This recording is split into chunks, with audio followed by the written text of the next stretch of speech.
മറ്റൊരു രസകരമായിട്ടുള്ള വേറൊരു പ്രോഗ്രാമാണ് നമ്മൾ ഇന്ന് പരിചയപ്പെടുന്നത്. ട്രക്ക് ഡ്രൈവിംഗ് ആണ്. ട്രക്ക് ഡ്രൈവിംഗ് എന്ന് പറയുമ്പോൾ ട്രക്ക് ഡ്രൈവിംഗ് മാത്രമല്ല, പകരം അതിനൊപ്പം തന്നെ ലോജിസ്റ്റിക്സിൻ്റെ ഒരു പ്രോഗ്രാം ഉണ്ട്, അതുപോലെ വെയർ ഹൗസിൻ്റെ ഉണ്ട്. ഇതെല്ലാം ചേർന്നുകൊണ്ട് 1.5 വർഷത്തോളം എടുക്കുന്ന പ്രോഗ്രാമാണ്. സാധാരണ നമ്മുടെ ഇന്ത്യയിൽ നിന്ന് വരുന്ന ഒരു ട്രക്ക് ഡ്രൈവർ അവർ കാറ്റഗറി ബി ലൈസൻസിലാണ് ഉൾപ്പെടുന്നത്. അതിനുശേഷം അവർ ഇവിടുത്തെ ലോക്കൽ ലൈസൻസിലേക്ക് കൺവേർട്ട് ചെയ്ത ശേഷം എന്നിട്ടാണ് കാറ്റഗറി സിയിലേക്ക് പഠിക്കാനായിട്ട് പോകുന്നത്. ഇതെല്ലാം ചേർത്ത് നോക്കുമ്പോൾ ഏകദേശം 1 വർഷത്തോളമെങ്കിലും മിനിമം വരുമെന്നാണ് സത്യം. എന്നാൽ അതിനൊപ്പം തന്നെ ലോജിസ്റ്റിക്സിൻ്റെയോ മറ്റെന്തെങ്കിലും കോഴ്സുകൾ കൂടെ പഠിക്കുകയാണെങ്കിൽ വളരെ നല്ലതാണ്.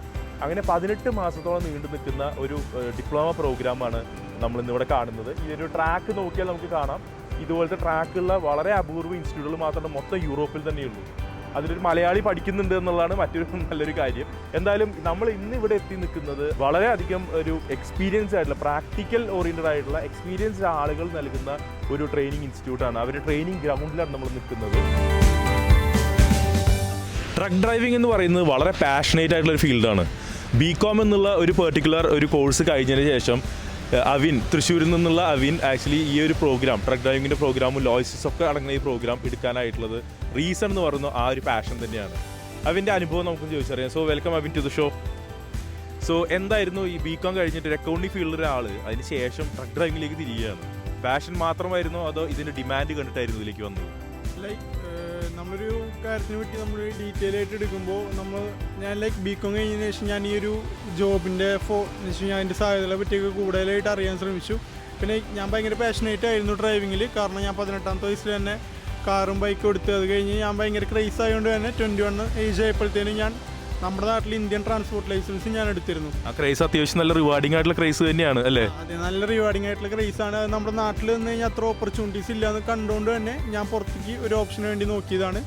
അങ്ങനെയാണ് ഞാനിപ്പോൾ ഇവിടെ എത്തി നിൽക്കണേ. ഇപ്പോൾ ഞാൻ നാട്ടിൽ നിന്ന് എനിക്ക് ആ ഒരു ഹെവി ലൈസൻസ് ഉണ്ടായിരുന്നതുകൊണ്ട് തന്നെ എനിക്ക് ഇവിടെ വന്നപ്പോഴത്തേനും ഒരു 1 മന്ത് ആയിട്ടുള്ളൂ ഞാൻ ഇവിടെ വന്നിട്ട്. അപ്പോഴത്തേനും എനിക്ക് ഈ പറഞ്ഞ പോലെ ഓൺ ജോബ് എന്താ പറയുക, ട്രെയിനിങ്ങും കാര്യങ്ങളൊക്കെ തുടങ്ങി. ഇവിടെ ഭയങ്കര ചെറിയ രാജ്യമാണ്, വളരെ കുറച്ച് ആൾക്കാരുള്ളൂ. പ്രധാനമായിട്ട് കോസ്റ്റ് ഓഫ് ലിവിംഗ് കുറവാണ് അല്ലേ? കോസ്റ്റ് ഓഫ് ലിവിംഗ് നമ്മുടെ ഇന്ത്യനെ വെച്ച് നോക്കുമ്പോൾ എപ്പോഴും കൂടുതലായിരിക്കും. പക്ഷേ യൂറോപ്യൻ യൂണിയൻ വെച്ച് നോക്കുമ്പോൾ നമുക്ക് ലാറ്റ്വിയയിൽ കോസ്റ്റ് ഓഫ് ലിവിംഗ് ഭയങ്കര കുറവാണ്. അതുപോലെ തന്നെ ഇവിടെ ഫ്രണ്ട്സൊക്കെ ആയി ഇവിടെ വന്നിട്ട് എനിക്ക് ഫ്രണ്ട്സ് നാട്ടിൽ നിന്ന് ഇവിടെ എൻ്റെ ഫ്രണ്ട്സ് ഉണ്ട്. അവരിവിടെ അത്യാവശ്യം ഫേമസ് യൂണിവേഴ്സിറ്റി ഉണ്ടല്ലോ 2-3 അവിടെ പഠിക്കണവരുണ്ട്. ഞാനപ്പോൾ ആ യൂണിവേഴ്സിറ്റിയിൽ നിന്നൊക്കെ മാറിയിട്ട് ഇങ്ങനൊരു ഡിഫറെൻ്റ് ആയിട്ടുള്ള പ്രോഗ്രാം അതെന്ന് വെച്ച് കഴിഞ്ഞാൽ ലോജിസ്റ്റിക്സും സപ്ലൈ ചെയിനും അതുപോലെ തന്നെ ഇവിടുത്തെ ABCD ലൈസൻസ് ഒരുമിച്ച് കിട്ടുന്ന ഒരു കോഴ്സാണ്. അതും ജസ്റ്റ് 1.5 ഇയറിൽ. സാധാരണ ഇപ്പോഴും തിയററ്റിക്കലായിട്ടുള്ള പ്രോഗ്രാമുകളാണ് സ്കിൽ ബേസ്ഡ് സ്ഥലങ്ങളിൽ കൊടുക്കാറുള്ളത്. ഇവിടെ എങ്ങനെയാണ് അനുഭവം? നല്ലതാണോ? തിയററ്റിക്കലായിട്ടുള്ള ക്ലാസ് എനിക്ക് ഡെയിലി ഒരു 1.5 അവർ ഉണ്ടാവുള്ളൂ. അത് കഴിഞ്ഞ് എൻ്റെ തിയററ്റിക്കൽ സെക്ഷൻ കഴിഞ്ഞു. പിന്നെ ഞാൻ പ്രാക്ടിക്കൽ സെക്ഷനിലേക്ക് വരികയാണ്.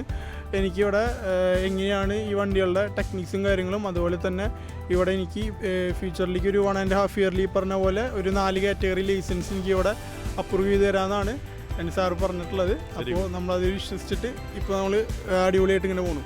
ശരി, എന്തായാലും എല്ലാ രാജ്യങ്ങളിലേക്ക് പോകുമ്പോഴും യു ക്യാൻ ഫ്ലൈ എന്ന പ്രോഗ്രാമിലേക്ക് മലയാളികളെ കണ്ടെത്താനുള്ള ഒരു ബുദ്ധിമുട്ടുണ്ടായിട്ടില്ല. ഈ 14 രാജ്യങ്ങളല്ല, ലോകത്തിൻ്റെ ഏത് ഭാഗത്ത് പോയാലും മലയാളികൾ ഉണ്ടാവും. ഒന്നല്ലെങ്കിൽ മറ്റൊരു രീതിയിലായിട്ട് വളരെ സെറ്റിൽഡ് ആയിട്ടുള്ള, വളരെ ആസ്പയറിംഗ് ആയിട്ടുള്ള മലയാളികൾ. എന്തായാലും അവിനും ഇതുപോലത്തെ ഒരു 1ാമതൊരു ട്രക്ക് ഡ്രൈവിംഗ് ഒരു കരിയർ ആശംസിക്കുന്നു. Thank you so much.